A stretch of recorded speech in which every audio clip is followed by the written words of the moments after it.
Good morning, everyone. Jill here with North Texas Vegetable Gardening, canning recipes, a little bit of everything. You can see that my tower of power is getting even more powerful, and I'm so thankful, especially in today's times and the situation that's going on. So first off, I want to ask you to pray for a couple of families that I work with that are very sick. So I'm not going to name names, but the Lord knows who I'm asking you to pray for, so please lift them up and pray for them.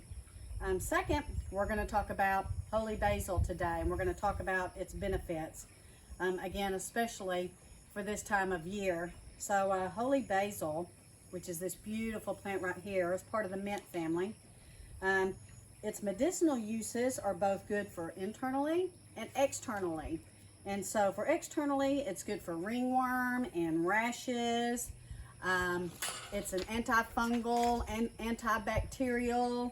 You can make a poultice. You can take the leaves and grind them up and put them on the spot that you want, whether it's a rash or your ringworm, or any kind of maybe sore that may be infected, because this also has a great antibacterial property for externally and internally.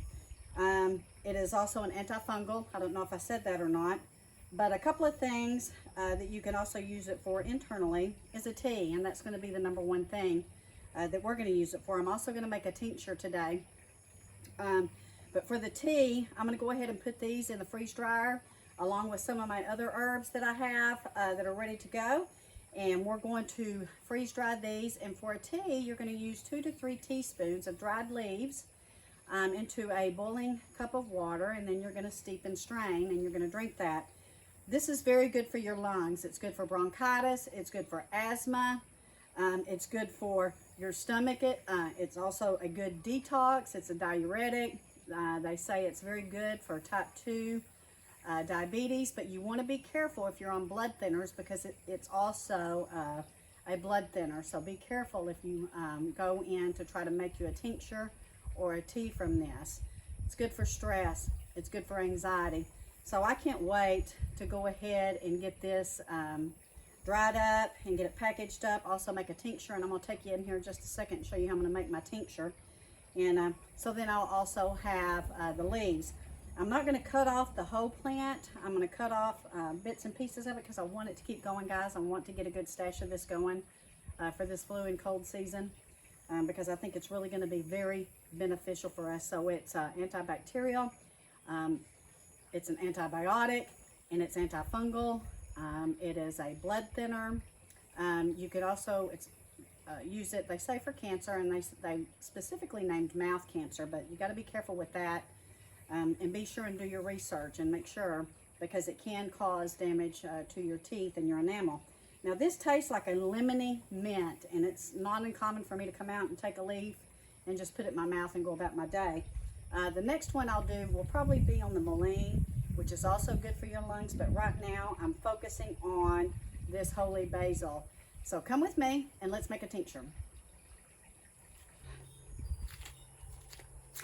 So I'm going to go ahead and I'm going to cut from the bottom, because I'm going to use the stems and all as I dry these out, and also in my tincture. And like I said, I'm not going to cut the full plant away, because I want to keep this stuff going, because I want to use this during our flu and cold season and over the winter. Ooh, it smells so good, guys. I just can't emphasize to you how good it smells. So this is about all I'm going to use for the tincture. The rest of it I'll come out and go ahead and clip some more and freeze dry it, along with some of the other basils that we have, our sage, maybe some of the tarragon, some rosemary. So we got lots to do this weekend. So I've washed and dried what I just cut, and guys, we're going to use Everclear. It says that you can use 80 to 100 proof vodka.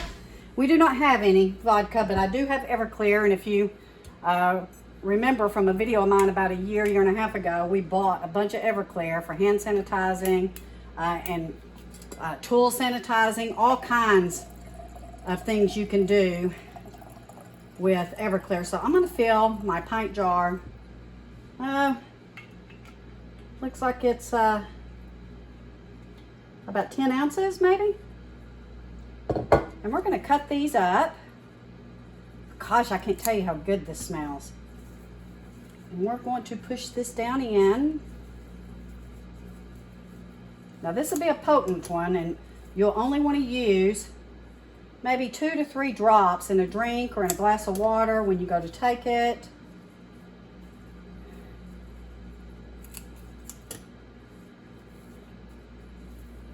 Because it is going to be very potent. So we're going to make sure and get this down in our jar. And we want it submerged.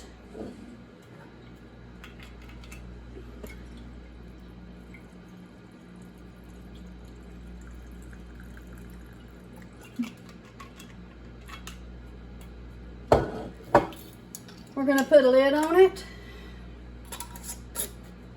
We're going to shake this up, and this is going to sit out for about 4 weeks. We'll strain it, label it, set it aside, and we will use this for teas. We can put just a couple of drops in our tea or a couple of drops in some water for the antibacterial. Gosh, there's so many things that we can do with this, so I'm excited to see. Now, I did make a tincture with some of my lemon balm, and it's about 3 weeks in, and let me tell you guys, it's potent, but we want to be sure and keep plenty of medicinal plants for medicinal teas and for tinctures on hand.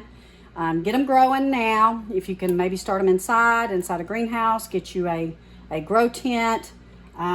Just try to keep some medicinal herbs on hand.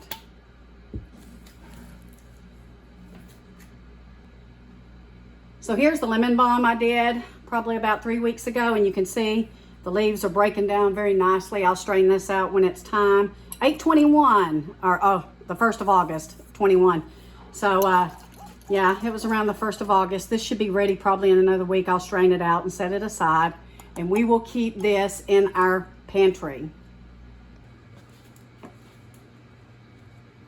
Woo! So in closing, guys, medicinal herbs. I would get whatever you can. There are all kinds of tea seeds out there. You can get them from Baker Heirloom. You can get them from Everwild. I don't know if you can get them from Johnny Seeds.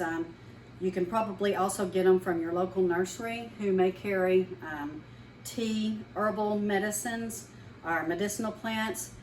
We have lavender out there. Again, we have the lemon balm. We have tarragon. We have chamomile, fennel. Let's see, we have sage. These are all great medicinal tea herbs, and can't emphasize to you more that you probably need to go ahead and get some started. If you're in the South, you probably still have a little bit of time. That Tower of Power has just done wonderful, and I'm so thankful for it. So as these start to come to fruition, we will be freeze drying them, and we will be storing them properly, probably put them in jars so that we can make us also some medicinal tea. So we have a tincture and we have our medicinal teas. So thank you for watching. I will do another video here shortly showing you how we do our freeze-dried herbs and our medicinals. So stay tuned. Take care. God bless. See you in a bit.